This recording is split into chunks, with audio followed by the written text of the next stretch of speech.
జై జనసేన పవన్ కళ్యాణ్ గారి నాయకత్వం పవన్ కళ్యాణ్ గారి నాయకత్వం ఈరోజు ఎంతో శుభదినం 12వ ఆవిర్భావ సమావేశంలో భగవంతుడు కూడా మనకి హోలీ పండుగనిచ్చాడు. హోలీని ఎంత వైభవంగా ఆనందంగా చేసుకుంటామో మన 12వ ఆవిర్భావ దినోత్సవం కూడా ఆ విధంగా జరుపుకోమని భగవంతుడు ఈ రెండింటిని ఒకటే రోజు తీసుకురావడం అన్నది చాలా గొప్ప సందర్భం. ఈరోజు నాగబాబు గారు ఇప్పుడే మాట్లాడినప్పుడు చెప్పారు, ఈయన తల్లికి కష్టం లేకుండా పుట్టాడు మా తమ్ముడు అని చెప్పారు. అంటే అటువంటి పుట్టిక ఎవరికి వస్తుంది అంటే కారణ జన్ములకు వస్తుంది. కారణ జన్ముడు ఎవరంటే మన ప్రీతమ జననేత పవన్ కళ్యాణ్ గారు. మనం 2వ స్వతంత్ర పోరాటం చూసాం మొన్న ఎన్నికల్లో. అందులో ఒంటి చేతితో ఈ కురుక్షేత్ర మహాసంగ్రామాన్ని నడిపించినటువంటి నాయకుడు ఎవరైనా ఉన్నారంటే అది పవన్ కళ్యాణ్ గారు మాత్రమే చెప్పక తప్పదు. ఈరోజు కూటమి లేకపోతే అధికారం లేదు. కూటమి రావాలి, కూటమి ఏర్పడాలి, ఈ రాష్ట్రాన్ని ముందుకు తీసుకెళ్లాలి, ఈ స్వర్ణాంధ్రగా మార్పు చేయాలి అనే ఉద్దేశంతో బీజేపీ, తెలుగుదేశం, జనసేన 3 కూడా కలిపినటువంటి మహనీయుడు. ఈరోజు కూటమి లేకపోతే మనం ఊహించుకోగలమా చెప్పండి? ఈరోజు కేంద్రంలో ప్రభుత్వం ఏర్పడడానికి, రాష్ట్రంలో ప్రభుత్వం ఏర్పడడానికి, ఈ రాష్ట్రానికి సంపద సృష్టించి విభజన వల్ల ఎంత నష్టపోయామో ఈరోజు అధికారంలోకి వచ్చాక ఆ నష్టాన్ని పూడ్చే కార్యక్రమం, సంపద సృష్టించేటువంటి నాయకత్వం ఈరోజు మన దగ్గర ఉంది. మొన్ననే ప్రధాని గారు చెప్పారు, మేరే సాత్ పవన్ హై అన్నారు. పవన్ నా చెంత ఉంటారని నాకు చెప్పారు వాళ్ళు, నా చెంత పవన్ ఉన్నారని.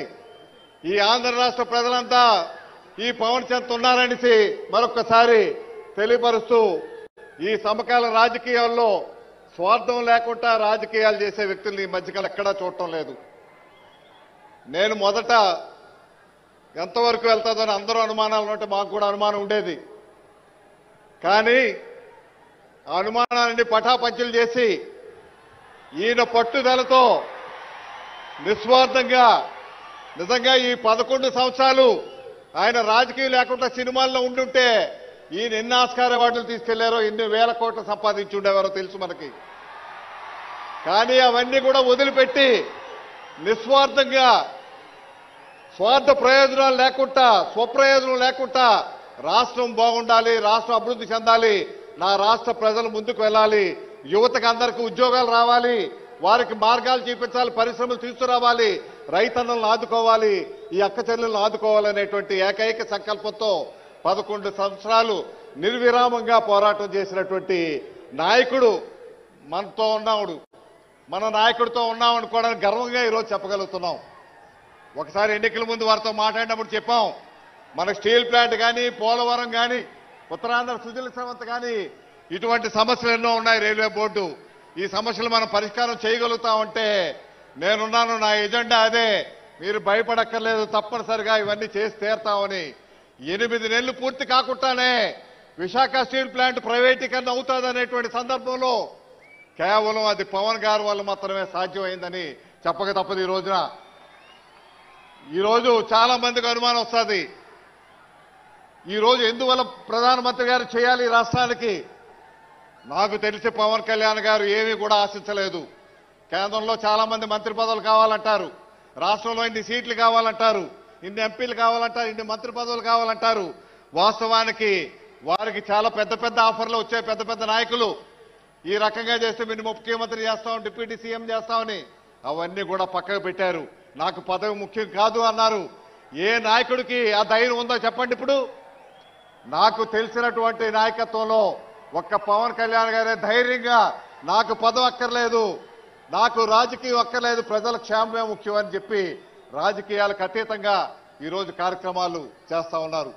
ఇటువంటి నాయకత్వాన్ని కాపాడుకొని ఈ రాష్ట్రాన్ని భవిష్యత్తులో స్వర్ణాంధ్ర రాష్ట్రంగా, దేశంలోనే నెంబర్ 1 రాష్ట్రంగా తీర్చిదిద్దేటువంటి ప్రక్రియ ఈరోజు పవన్ కళ్యాణ్ గారు ఆలోచనలో ఉంది. ఈరోజు నిజంగా వారు అడిగారు కాబట్టి ఈరోజు స్టీల్ ప్లాంట్ కానీ, పోలవరం ప్రాజెక్టు కానీ, లేదంటే అక్కడ అమరావతి కానీ, మన రైల్వే జోన్ కానీ, ఇవన్నీ కూడా అవుతా ఉన్నాయి. ఉత్తరాంధ్ర సుజల సమంత అవుతా ఉందంటే వారు ఏ కోరిక కూడా ప్రధానమంత్రి గారిని వ్యక్తిగతంగా కోరలేదు కాబట్టే. లేదంటే ఈ పరిస్థితి వస్తే చాలా మంది నాకు కూడా మంత్రి పదవులు కావాలని అడుగుంటారు అక్కడ. కానీ ఈయన మంత్రి పదవి గురించి అడగలేదు అక్కడ. ఆయన కావాల్సింది రాష్ట్ర ప్రయోజనాల గురించే మాట్లాడేటువంటి నిస్వార్థ వ్యక్తిని మనం కాపాడుకోవాల్సినటువంటి అవసరం ఎంతైనా ఈ రాష్ట్ర ప్రజల మీద ఉంది. కాబట్టి ఈరోజు మీ అందరికీ మరొకసారి హోలీ శుభాకాంక్షలు తెలియపరుస్తూ, మీ అందరూ వచ్చింది మేము మాట్లాడడానికి కాదు. ఈ రోజు మేమంతా ఇక్కడ కూర్చున్నామంటే ఈ రోజు పవన్ కళ్యాణ్ వల్లే మేమంతా ఇక్కడ కూర్చోగలిగాం. ఈ రోజు మీ అందరి ఆశీస్సుల వల్ల ఇక్కడికి రాగలిగాం. ఎవరి మాటల గురించి ఎదురు చూస్తున్నారో ఈ రాష్ట్రానికి దశ దిశ నిర్ణయించేటువంటి వ్యక్తిగా ఆ రోజు గుంటూరు సమావేశంలో ఆయన ఒకటే చెప్పారు, ఇది పొత్తు లేకుండా, పొత్తులతో ఓటు చేయకుండా ప్రతిపక్షం నేను రాష్ట్రంలో చేస్తా అన్నారు. రాజమండ్రిలో మన ముఖ్యమంత్రి గారు 53 రోజులు జైల్లో అరెస్ట్ చేసినప్పుడు జైలుకు వెళ్లి పైకి వచ్చిన వెంటనే తెలుగుదేశం, జనసేన, బీజేపీ కలిపి ప్రభుత్వం వెళ్తుంది, ఎన్నికలకు వెళ్తున్నామని ఏదైతే చెప్పారో ఆ రోజే శిలాశాసనంగా ఈ రాష్ట్రంలో అధికారం మారబోతా ఉందన్నది ఆ రోజే నిర్ణయమైంది, ప్రజలు నిర్ణయించారు. ఇటువంటి ఒక మంచి నాయకత్వం మన మధ్య ఉండడం అన్నది మన గొప్పతనంగా, మన అదృష్టంగా, అందుకే కారణ జన్ముడు అనేసి చెప్పడం జరిగిందని తెలియపరుస్తూ, మీ అందరూ ఎదురు చూస్తున్నారు వారి ఉపన్యాసాల గురించి. మా ఉపన్యాసాలు కాదని మా అందరికీ కూడా తెలుసు. వారు త్వరలోనే మంచి చేస్తారు, దశ దిశ నిర్ణయించేటువంటి మంచి ఉపన్యాసం ఉండడానికే మేము కూడా వచ్చామని తెలియపరుస్తూ ఈ అవకాశం ఇచ్చిన మీ అందరికీ నా హృదయపూర్వక ధన్యవాదాలు. పెందుర్తి జై జనసేన.